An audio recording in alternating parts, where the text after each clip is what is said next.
Welcome to the podcast called The Battle for African Agriculture, where we use the lens of political economy to look at the future of African agriculture.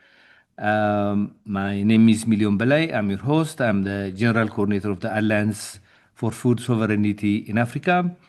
Please subscribe and like and share. Apparently, that will help us to spread the message of this podcast to a wider community. Today, I have Steve Gliessman. Steve was my teacher at some point. He's a mentor to so many on agroecology. It's really to have you. It's really a pleasure to have you on the Battle for African Agriculture podcast, Steve. You've been part of shaping agroecology for decades, now just an academic idea. Now, practiced by so many, but as something people actually practice, live and organize around. Your work has influenced farmers, researchers, and the movements across the world, including many of us in Africa. Your academic work goes back to decades, beginning with research that applied ecological principles to farming systems at a time when industrial input-driven agriculture dominated mainstream thinking. You helped reframe agriculture as an ecological system rather than simply a production process. Your book, Agroecology, The Ecology of Sustainable Food Systems, now in multiple editions, is considered as a foundational text in the field and has shaped teaching, research, and practice around the world. In later work, you expanded the scope of agroecology beyond the farm to entire food system, particularly through your influential framework of the 5 levels of agroecosystem and food system transformation, which explains why technical fixes are not enough and why deeper structural change is required. Importantly, you have consistently bridged academia and practice, engaging with farmers, civil society, and food sovereignty movements. This has made your work especially relevant in African contexts, where agroecological practices have long existed but have often been marginalized in policy and research. Your scholarship continues to influence global debates on food systems, climate change, and social justice, making this conversation particularly timely. Steve, I was also fortunate enough to serve with you at the International Panel of Experts for Sustainability of Food, IPES Food. Welcome, Steve. Thank you, Mayon. I'm honored to be invited to have this conversation with you today. Thank you very much. Let me start at the beginning. When you first began talking about agroecology, what were you reacting to? What felt broken in the dominant agricultural model at the time? And does that feel different today or just more urgent? It's interesting to think that this year it marks 50 years since I began teaching at a little school of tropical agriculture in southern Mexico, in a place where the Green Revolution was being tested. Oh, This wow. little school of agriculture was right in the middle of a 90,000 hectare clearing of tropical forest, displacement of local peoples to put in what they call green revolution, large scale monocultures, heavily dependent upon chemicals, mechanized, that were very different from the agriculture that had been practiced there for centuries with the Mayan cultures that were dominant in that region. I was asked to teach ecology to agronomists but new agronomists. And I quickly learned that pure ecology was of no interest to them. They had the mindset, as you said, of modern improved agriculture. But we also realized that the local agriculture was ecologically based.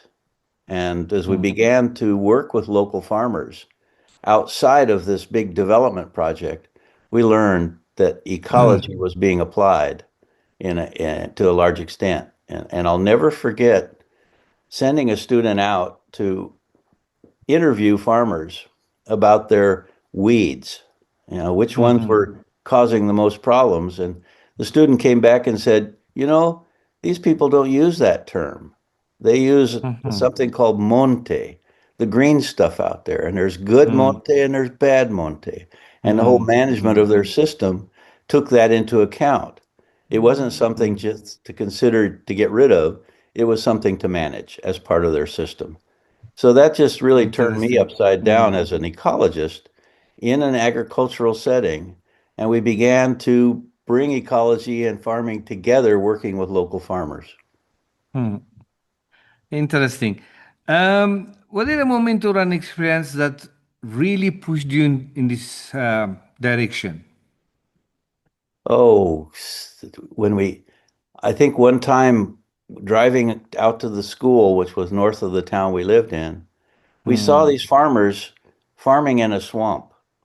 We stopped mm, and talked to them and began to learn that there was this whole production system that was that worked with nature, that worked with rising and falling water, so that they were mm, producing corn uh, and getting yields that were 5 to 7 times more than the mm. average from the conventional systems. And From it the just swamp. from a swamp. And the Mm, swamp, it had a period of 2 or 3 months where the water would go below the surface. They come mhm, in and plant and take mhm, advantage of this rich organic soil that was protected by mm, the swamp conditions and had special varieties, special practices, and special, gosh, sort of cultural practices that all work together to create this system.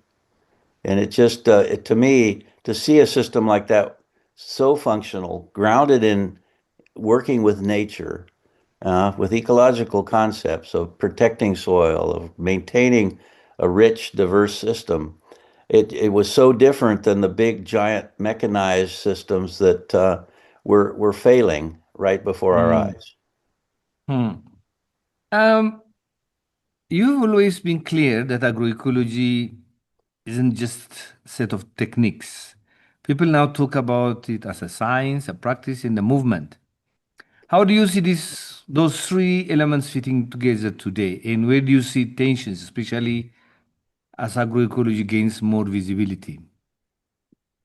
Well, it was interesting as you've mentioned, we started out really looking at mostly practices and science together, kind of Mm, mm, understanding how the practices were working. But as we began to realize more and more that there was a system resisting this knowledge, and mm, that system was based in dominance and in power and control. And so we began to team up with organizations that were really trying to establish a different approach, and that meant organizing social movements mm, focused on building sustainability at the grassroots level. And and we began to realize more and more that there was something that we now call political agroecology, mm, where we build an alternative structure at the grassroots, and that's the social movement part that is usually ignored or repressed. Where we work person to person, we bring people back into to agriculture, make it people based. mm, And I mm, always like to think of, we're trying to bring culture back to agriculture. mm. I mean, this is, I mean, people understand the practice of agroecology quite easily. When people talk about agroecology, mainly it's a practice of agroecology. But there Hmm. is also an understanding of the science of agroecology, not as much as the practice side, but very, very little understanding of the social movement side of agroecology. Can Yeah. you expand on that? Well, it has a lot to do with with realizing that face-to-face interaction between people who grow the food and the people who eat the food is an essential part of making a food system sustainable. That it's a cooperation in many ways Mm, between the campo and the field and the table. Where they all interact and create a system, the food system, that benefits not only the farm the soil, the biodiversity, the ecosystem services, but also the people who consume the food who are part of the food system. It's just sort of explaining how we've isolated those two parts from each other. And as a result, they're both being taken advantage of. And the only way to fight Mm. that is to create a social movement that creates an alternative to it. Yeah. So Well, I've always said too that yes, it's all three, science practices and a social movement, but you need all three. If you don't mm, have all three, it's not agroecology. exactly. Yeah. Yeah. Let me take you to a framework. I don't know whether you call it a framework or not, but you've come up with the five levels, making to make sense of transformation. You introduce the idea of the five levels of agroecosystem and food system transformation, and many people find it helpful, and many also question it. Could you walk us through those five levels in simple terms? Yeah, yeah. Well, the first level is just to improve the current system, the industrial conventional system, Mm, mm, which was sort of our goal at the beginning. Uh, mm, and to do that, we were taking out the practices and the inputs and all of the first level and creating a second level where we were substituting alternatives. But we soon mm, realized that that wasn't enough because it wasn't changing the basic design of the system. And it mm, was very easy to co-op. In fact, now we almost think that that level one is not agroecology. mm, That's agronomy. Uh, mm, and that's when we entered with the third level, which really was to mm, re-diversify the system, bring mm, ecological practices, ecological design back into the mm, system and develop an alternative system to the mm, conventional system. But then we realized that at level three, we were only focused on the farm primarily. mm, And that's when level four came into play. And that's when mm, we talked about using alternative market structures, alternative mm, food system structures, short food chains, direct marketing, where we could mm, reconnect, like I say, the two most important parts of the food system, people who grow the mm, food and the people who eat the food. And we began to mm, develop a whole way of thinking. But then we also mm, realized we couldn't just leave it to the market. We mm, also needed to really think about policy change, mm, support of alternative ways of interacting with food, and mm, creating sort of a social structure that, mm, in a sense, could resist the conventional model of modern agriculture. And I think now we realize more and more that it's going even further on the conventional side with digitization, mm, AI, high tech, precision agriculture, which is taking power away from the small farmers and subjecting both the farmers and the consumers to a homogenization of the system, which is unhealthy, mm, unsustainable, and not equitable. So the mm. value and importance of that fifth level becomes even more important because that's where Yeah. transformation in thinking and believing and acting becomes so important. Yeah, I think so many people say that we have to scrap off that first level of agroecology because I remember that there was a compendium produced by a number of French agricultural institutions, and they used this five-level framework to look at research that they have done, years ago, and say that, oh, okay, this is agroecology, and a number of them fall into this first category.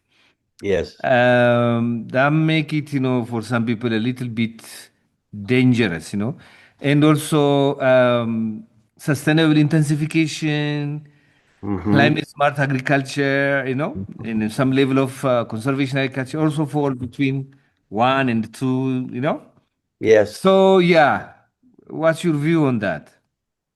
Well, the main thing we need to do is continue to, I guess, create evidence that shows Mm, that third, fourth, and fifth levels are so important for real transformation. mm, And mm, mm, I think convince funding organizations work at the local level to create policy that supports local food mm, systems. mm, mm, And I think ASFA is such an important organization for calling attention to that need, mm, and building, relationships that reach out into communities and tie them together where they can share information, mm, support local policy change that then sort of spreads agroecology out into communities mm, and creates a base of resistance to the power that's coming from above. mm. Steve, from your experience, what actually blocks movement towards deeper change, level four and level five, where power, culture, and equity comes into play? Is it politics, institutions, economics, or fear of change? It's just a mindset, it's a narrative that Hmm. what's important is production. That Hmm. all Yeah. measures of success are based upon how much is produced Yeah. and how much that creates economic return, rather than some of the broader indicators of sustainability that we now use, which have to do with Hmm. fairness, food justice, Hmm. equity, Hmm. access, sharing of Hmm. knowledge, creating of knowledge, all of these indicators that go beyond Hmm. just production. And we Hmm. really began really thinking, once again, like I say, about Hmm. the people who are really the important part of the food system. Hmm. And supporting that in all different ways, be it, Hmm. working with funding organizations, nonprofits, NGOs that understand agroecology and really are trying to support a broader way of thinking and moving on beyond, those first two levels into level four and five. Hmm. Yeah. I think one element is also, I mean, maybe we'll come back to it later, which was in the 10 elements of agroecology. I'm sure you were involved in the development of the 10 elements and also the 13 principles. One thing that's missing to some extent is this cultural emphasis on culture, food culture, Yeah. and Yeah. especially in the principles, in the 13 principles. Hmm. Hmm. I feel personally that I think that is a very, very much important point for agroecology. We have also a campaign which is called My Food is African. Yes, So agroecology responds to the cultural appropriateness of food. What would you say to that? I completely agree. And Mm, it, well, again, like I said earlier, culture is a part of the word agriculture. yeah, exactly. And we really need to respect that, honor it, and build on it. And Mm, that's what really talks about local, place-based understanding of the interaction mm, between the environment and the culture that creates a food system. mm, Agroecosystems are people determined. They're yeah, an ecosystem with a purpose, and that yep, purpose is cultural. It's not yep, just production. And, mm, and mm, so much of the understanding of sustainability is embedded in culture, mm, and that's what we need to respect and support, and bring mm, back into our food systems. mm. No, I agree with you. I think I don't like the word agribusiness for this same reason. Yeah, I You won't see, even say that word.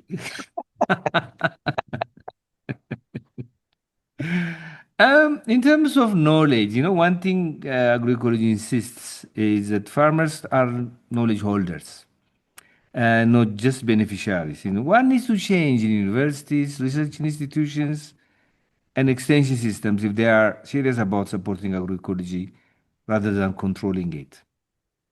Well, again, that's the mindset, the way of thinking that we're trying to change. And what I'm seeing happen is that younger agronomists seem to be more and more aware of the need for, learning from practitioners, that they Mm, aren't just the experts coming from outside or mm, from above with knowledge that they're trying to mm, transmit into a community. That mm, what's really most successful in when we look at the 10 elements and the 13 principles is yeah. when we create this knowledge exchange. And it's not a knowledge appropriation, which has been Mm, what's happened for too long, but it's an mm, exchange where knowledge moves in both directions. Yeah. And not just between farmers and researchers, but between farmers, Yeah. farmers in different Exactly. Mm, communities, like mm, between Latin America and Africa. I mean, there's so mm, many things to share back and forth about, mm, you know, not only how to manage farming mm. systems, but create a cultural foundation for that to happen. Yeah. Exactly. Um, a lot of what we know, we now call agroecology, has existed in Africa for generations. From your perspective, what does Africa bring to global agroecology?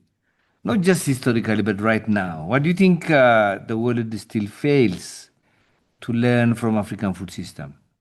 Well, basically, it's how you know, learn from locally based experiential learning that's grounded in a culture and has a long Mm, history of success, mm, uh, and build on that rather than yeah. displace it, eliminate Mm, it, and bring mm, something in from outside which is not mm, ecological or culturally appropriate for that area.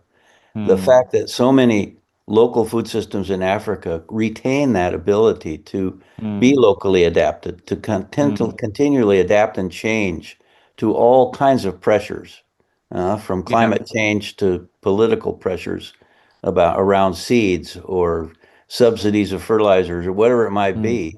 Those systems are models for us to use to build mm, a much stronger sustainability base. African mm, examples, lots and lots of them. We receive all the time with the journal that I edit, you know, mm, research that's based on understanding how those systems function and what they mm. need in order to prosper. Yeah. I think what we say here is also, we are improving inputs, for example, there are a number of biofertilizers, biopesticides, which can be used to improve Hmm. productivity. If Yeah. the question is productivity, we build the system, we build the soil, we build the biodiversity, build resilience into the system. Hmm. There's a lot of exchange of practices and experiences. Nobody is Yeah. romanticizing the kind of agriculture that we have, but there is an element and for improvement, room for improvement, Well, but based on what we have. Yeah. just as an example, I just reviewed a paper for the journal that was a very simple approach of looking at developing feed for chickens Mm-hmm. using local resources, mixing Mm, different wild plants together, doing an analysis of their what they call the bromatological, their mm, quality of food content, and actually mm, being able to show that those local resources were equivalent to or even better than purchased external feed for chickens. yeah. And how important that was, not just to produce chickens, but to Mm, create biodiversity in the farming system that was a combination of crops and non-crop plants. A whole yeah. different way of thinking about what a farming system should look like. Yeah. Exactly.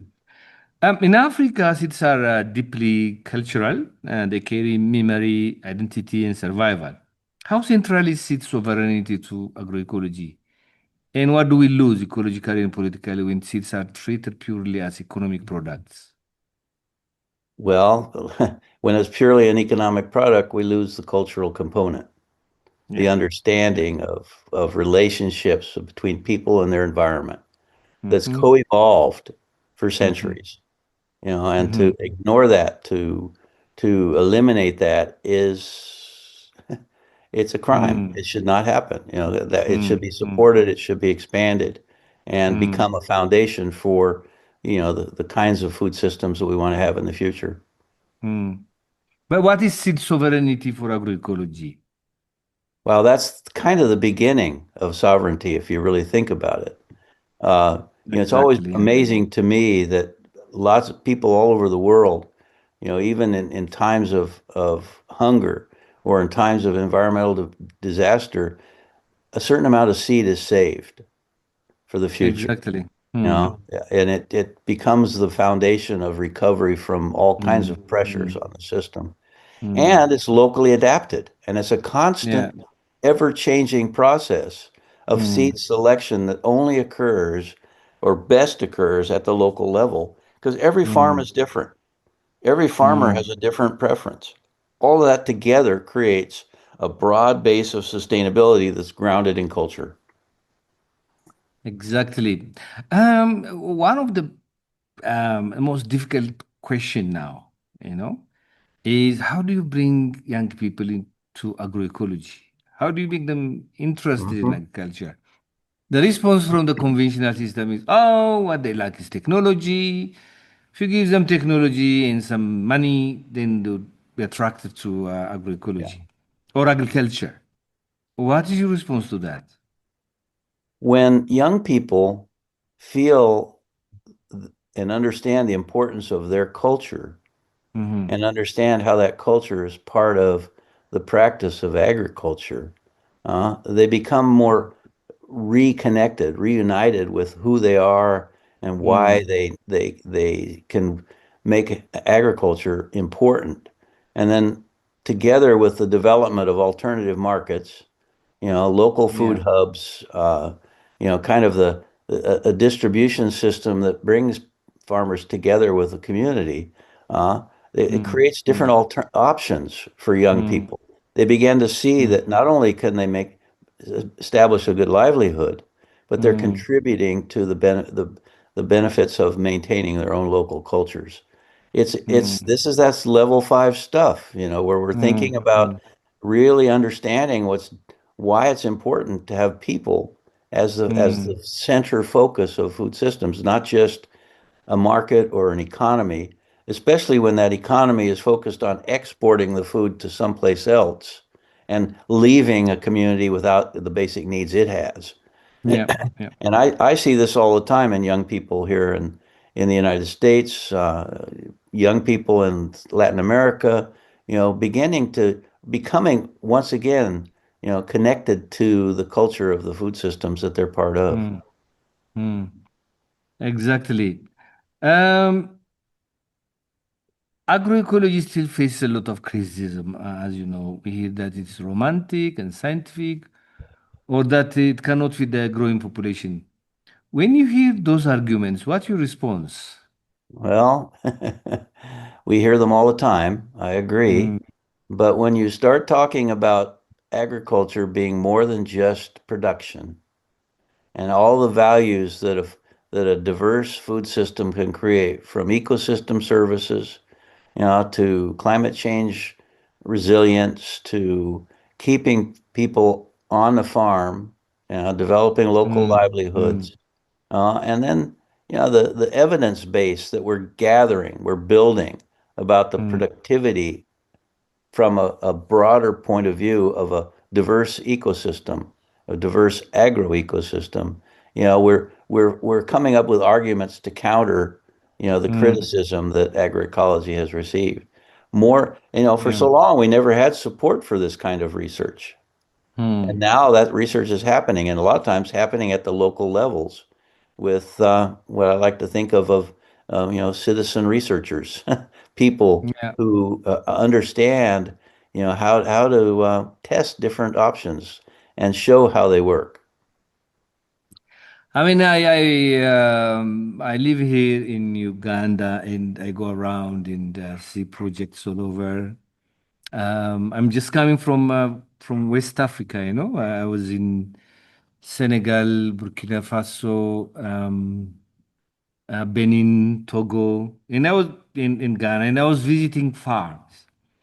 And it's astounding how young people, Mhm. and people are managing to produce much more than chemicals, you know, using Yeah, agrochemicals. yeah. And how much they are producing, how much they are happy doing that. Some of them have started in also supplying big farmers, you know, for a big grand farm areas. So yeah, I see what you mean because I lived in it and I'm living in it to some extent. Yes. Yeah, yeah. Yeah. No, you're definitely right. We now see terms like climate smart agriculture, nature-based solutions everywhere, often promoted by the same actors driving industrial agriculture.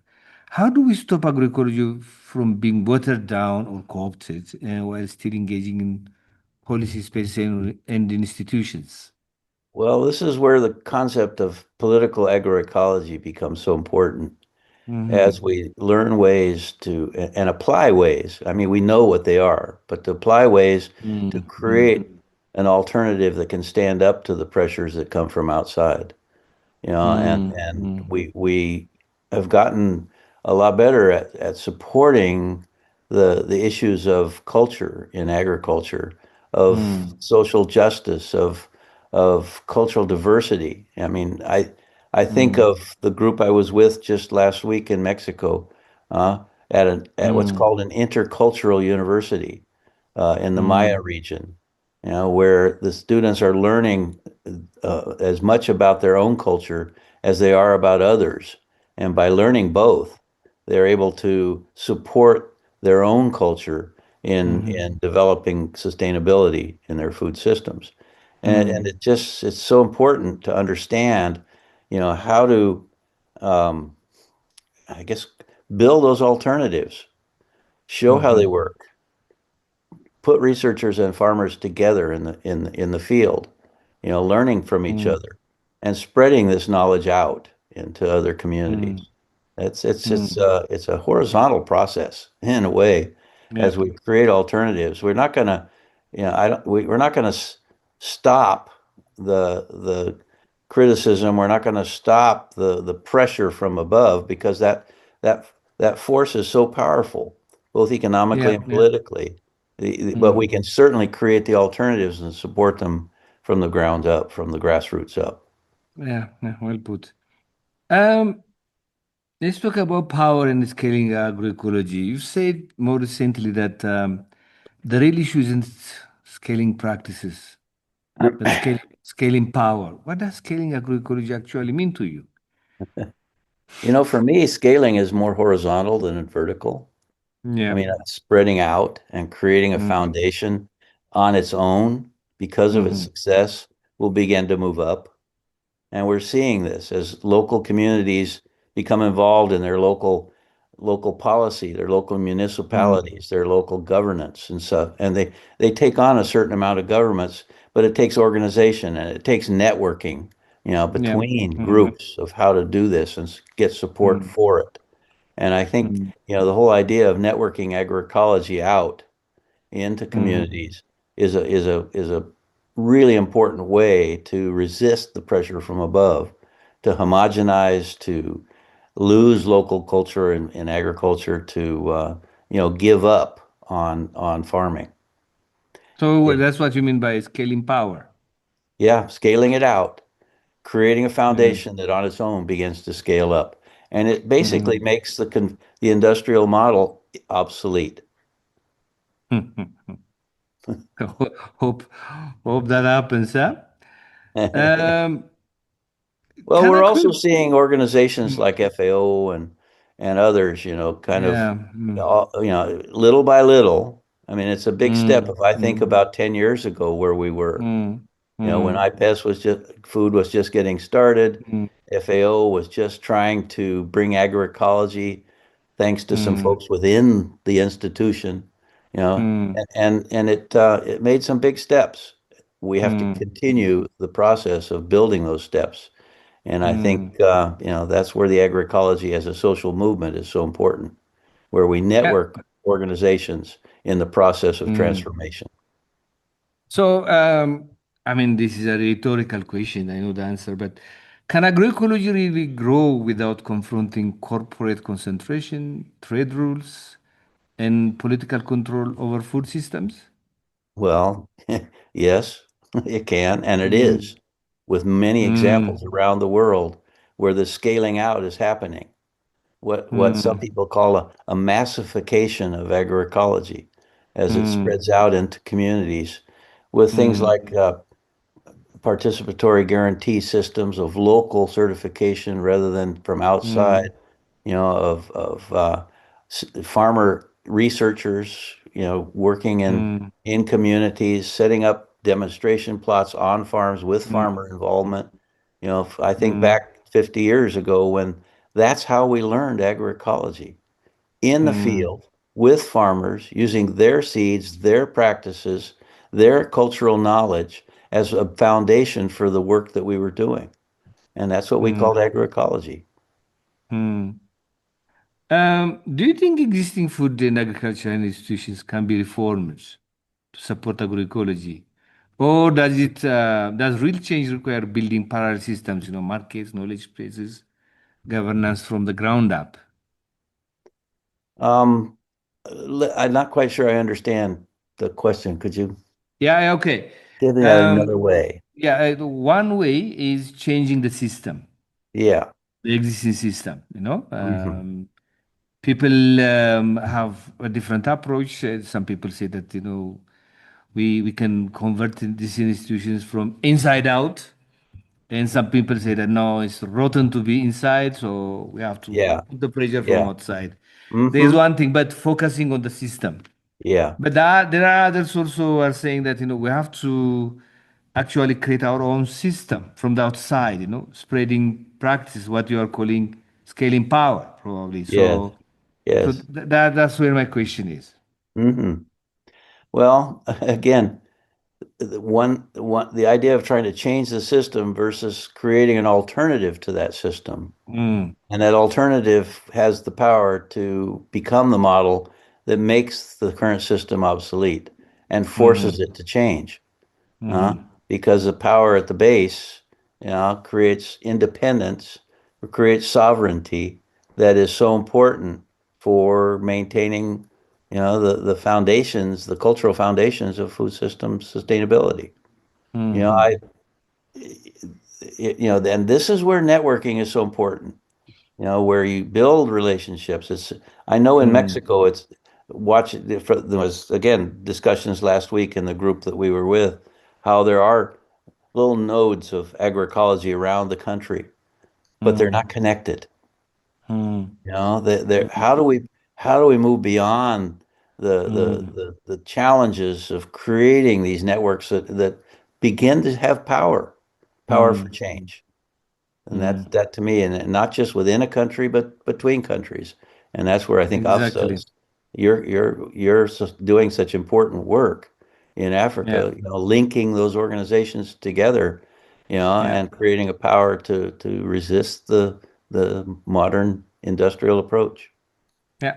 We And little say. by little, as policy works its way up through the system, as a local community, for example, works with local Mm, policymakers mm, and creates, mm, support for an alternative system, and then that mm, works its way up further as we go from local mm.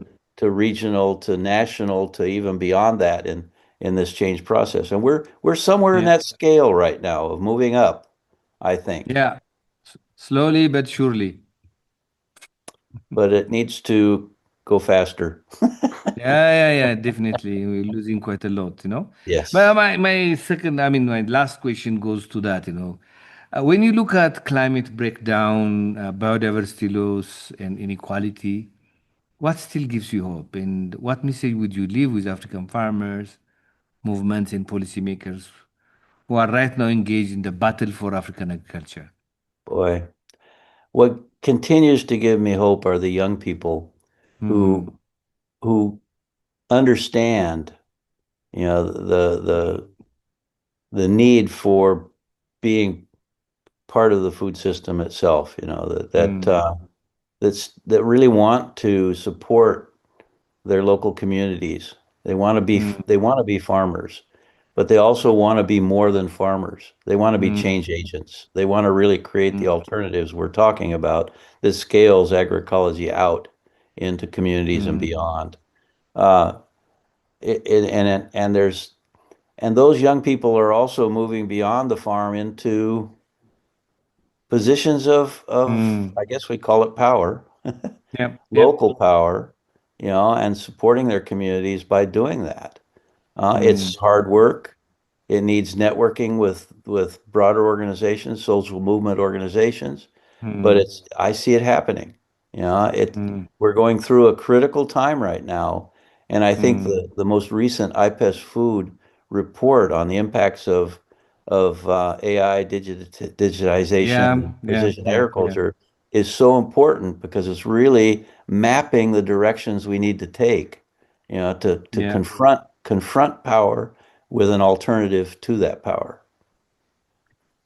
I mean, I almost finished my question, but there's a question lingering in my mind, Steve, and I have to ask you that question. You are an editor of a very important paper now, a journal on agroecology. I know that your university has dedicated a section of that university, even into your name, for your contribution, which I was fortunate enough to be there, to see. Um, to be in part of the launch. So, how do you see the change in agroecology? Because a lot of papers must come to you to your journal, for editing and publishing and whatever. Do you see a change in the number of agroecological cases that are coming to you in any way?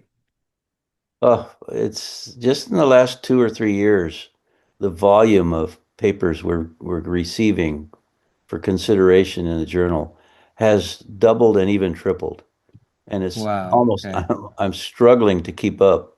It's Mm, become almost an impossibility, but mm, we're doing our best. And what I really like about the journal is that we're able, when somebody submits a paper that is not agroecology, we're able to respond to them and tell them why and what they would mm, need to do in order to make it agroecology. mm, mm, And that mm, includes, all three components of what we call mm, mm, agroecology. mm, And so that's really been encouraging to see mm, that in a sense is some indicator of success if you think about it. mm, Um, but yeah, it's evidence based as we learn better to really point out the success stories, to change the narrative, mm, to create mm. stories, that Yeah. convince people that there is an Mm. alternative and a need for that alternative to become part of what we think about. One of, yeah. I'm working with Ernesto Mendez right now, thinking about a Mm, new edition of the book for probably going to take a couple years in order to come up with it. But I'm mm. playing around with this idea of either expanding or modifying level 5 or thinking even of a level 6. Oh. And where that level 6 comes from is beginning with the individual, transforming Mm, the way an individual thinks, mm, mm, because, and then working out from that. mm, We mm, each need to think about food in a different way, mm, think mm, about farming in a different way, and mm, express that in how we eat, in mm, how we support people who are trying to change the system, all mm, of that together, and it's a transformation inside first that then mm, mm, moves out mm. into the communities. And maybe it's just Interesting. still part of level 5. We just have to be more supportive of that inner change Mm, that needs to happen in order to create the outer change. mm. If you remove level one, then it will become level five. There you are. Thank you very much. I think the reason that I'm asking you is every time we hold a meeting with different stakeholders and actors, and they would say, "Where is the evidence for agroecology?" Yeah, yeah, So it will yeah, always tell you there is plenty of evidence out there. If they look for it. So that's why I was asking you. yeah, yeah. Yeah, There's so much evidence. It's just never yeah, been yeah. captured and presented as part of the stories that we're trying to tell about agroecology. That Exactly. process is so important. And Yeah. that's really what convinces people, both in how they act with their hands, how they act Mm. with their heart. Thank you so much, Steve. I'm sure I could have asked you thousands of more questions.